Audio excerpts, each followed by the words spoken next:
Всем привет, меня зовут Кичигин Эдуард, и моя тема архитектура и ландшафтная архитектура, и мы порисуем вот такой вот вид города. Начиная работу с перспективного простроения всей этой истории, я рисую данный скетч в двухточечной перспективе. Если вам интересно, то берите листик и повторяйте вместе со мной. Это очень хорошая практика и методика для того, чтобы научиться рисовать вот таким образом. Цитировать, копировать, а потом интерпретировать. Это прекрасная тема. Я накидываю идею домика вот в такой двухточной перспективе, задаю маленькие элементы, те, которые мне важны, и те, которые будут обобщены потом в следующем и интерпретированы цветом.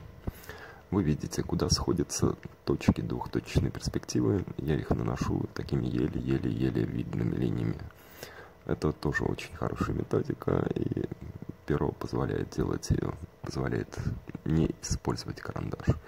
И вот эти вот мои маленькие линии, маленькие точки, которые являются элементами построения, они потом все уйдут под рисунок. У левого домика свои точки схода, у правого домика свои точки схода, и у домиков на фоне тоже свои точки схода. И точно так же, соответственно, направлению перспективного сокращения стены, также сокращаются и оконные проемы. То есть, по сути, все линии домика идут в две точки, те, которые мы наметили. И я делаю идею модульонов под крышей. Делаю пару штрихов, вы можете поставить на паузу и посмотреть, как это делается. И заливаю пространство между ними густой интенсивной тенью. Все еще работаю водонерастворимой тушью Винзор Ньютон. Ну, вот этот вот скетчинг, он поделен на две такие части. Ну, хотя нет, наверное, да, это, скорее всего, в других моих видео. Тут я использую какую технику?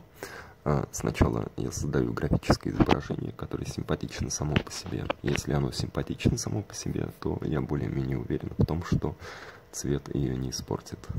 И графика — это то, что я люблю. То, что я очень люблю и ценю. Вот таким образом создаю предварительную картинку для моего изображения. Прорисовываю всякие детали, работаю пером звездочка. На мой вкус это идеальное перо. Ну, я пробовал довольно много, но вот это вот то, что мне очень нравится. Делаю идею балкона, подчеркиваю такие простые штуки. Очень вольно, очень свободно, без таких очень тщательных заморочек в графике. Прорабатываю оконные проемы, дверные проемы. Это то, что дает мне эффектность изображения. Вот к такому результату мы придем в конце этого видео. И теперь я начинаю идти в историю с размытием туши. С помощью аквабраш я приношу туда воду. Потом с помощью пера звездочка я приношу туда винзоровскую тушь. Это тушь, которая высыхает и дальше не растворяется. В этом одна из ее особенностей. И от нее при взаимодействии с бумагой получается очень-очень-очень интересный эффет. Он скорее не акварельный, у него свои особенности, но это очень интересно, мне нравится. Потом также смачиваю водной кистью теневые области моих зданий и приношу туда уже водорастворимую тушь. Тоже есть баночка, ну, короче, у них разные. Посмотрите, это интересно. И создаю ощущение тенеобразования. В маленьких деталях подчеркиваю, ближе к углам подчеркиваю. Те углы, которые ближе ко мне, я выделяю более интенсивным цветом. Те, которые дальше, я делаю таким более легким, более воздушным, имитируя при этом идею воздушной перспективы. Вот таким образом работают вот эти цвета. И дальше начинаю проработку всей вот этой вот моей картинки. Приношу цвета из неба в цвета зданий. Ну, потому что так и происходит в природе.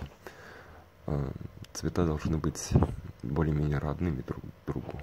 И, по сути, я строю вот это изображение из двух оттенков. Вот такое оно получается. Вот эти баночки туши, которые я использовал для того, чтобы вам было удобно смотреть это. Если вам понравилось, ставьте лайк, подписывайтесь на канал. Меня зовут Кичигин Эдуард. И пробуйте рисовать вместе со мной. Прямо сейчас берите лист, бумагу и повторяйте этот урок. Всем удачи. Чао-чао.